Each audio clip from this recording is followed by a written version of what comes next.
নিজে নিজে প্ল্যান করে মালদ্বীপ ঘুরে আসুন কম খরচে। জনপ্রতি মাত্র ৮৫,০০০ টাকা বাজেট করলেই রিটার্ন ফ্লাইট সহ ৫ রাত থাকা, খাওয়া, ঘোরা, অ্যাক্টিভিটি সবই করতে পারবেন। অনলাইনে মাত্র ২ রাতের প্যাকেজ পাবেন ৫২,০০০ টাকায়। সেখানে অনেক খরচ বলা থাকে না, তবে এই ভিডিওতে আমি যে প্যাকেজটা বলবো সেখানে সব বলা থাকবে এবং ৮৫,০০০ টাকার মধ্যেই প্রতিজন হয়ে যাবে। তবে চলুন এবার বিস্তারিত জেনে নেই। রিটার্ন ফ্লাইট ইউএস বাংলাতে আমার পড়েছিল ৩৬,০০০ টাকা, তবে এখন ৪০,০০০ টাকার আশেপাশে পড়বে।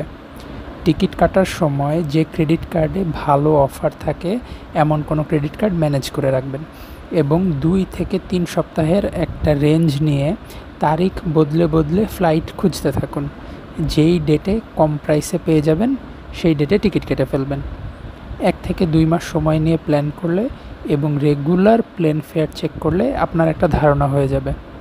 আমি সাধারণত শেয়ার ট্রিপ থেকে টিকিট কাটি, তবে বেশ কিছু এজেন্সি আছে যাদের কাছে কমে পেতে পারেন। আপনারা যাচাই করে নেবেন। এয়ারপোর্ট থেকে মাফুসি স্পিডবোট ট্রান্সফার প্রতিজন $২৫ প্রতিবার, অর্থাৎ যাওয়া এবং আসায় $৫০ লাগবে। ফেরিতে গেলে খরচ অনেক কম, তবে সময় বেশি লাগে এবং টাইমিংয়ের ব্যাপার আছে। মাফুসিতে বিভিন্ন দামের হোটেল আছে। আমরা ছিলাম রেহেন্দি ভিলাতে। এখানে প্রতি রাতে খরচ পড়েছিল ১১,০০০ টাকা। আমাদের রুমটা মোটামুটি প্রিমিয়াম ক্যাটাগরির ছিল। এখানে আমি জনপ্রতি হিসাব দিচ্ছি, তাই ধরে নিন ৫,৫০০ টাকা। যেহেতু আমরা ২ জন ছিলাম, সেই হিসেবে ৩ রাতে ১৬,৫০০ টাকা লাগবে এক একজনের। অ্যাক্টিভিটি করেছিলাম আমরা জেট স্কি, যেখানে $২৫ খরচ হয়েছিল, জনপ্রতি $১২.৫ ১৪০০ টাকার আশেপাশে। প্যারাসেইলিং করেছিলাম $৮০ দিয়ে, ড্রোন ভিডিও সহ, প্রতিজন $৪০, অর্থাৎ ৪,৭০০ টাকা। গুলহি আইল্যান্ডে আমাদের একটা ডে ট্রিপ ছিল, সেখানে ছিল $৩০ প্রতিজন, অর্থাৎ ৩৫০০ টাকার আশেপাশে।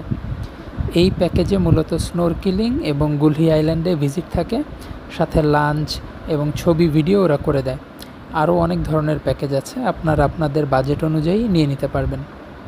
মাফুসিতে ৩ রাত থেকে চলে আসলাম হুলহুমালেতে। এখানে ২ রাতের হোটেল খরচ ১৩,৫০০ টাকা মোট, অর্থাৎ ৬,৭০০ টাকা প্রতিজন।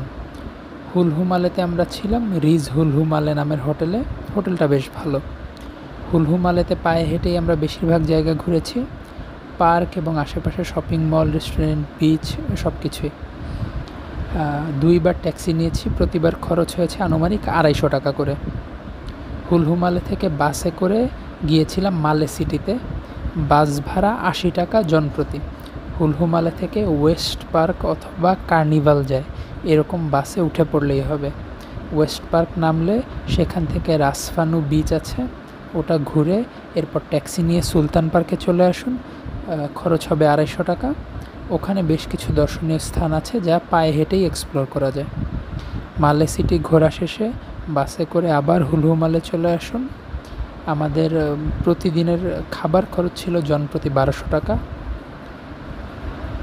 ব্রেকফাস্ট হোটেল থেকেই দেয়, অর্থাৎ ৫ দিনে ৬,০০০ টাকার মতো খাবার খরচ লেগেছে।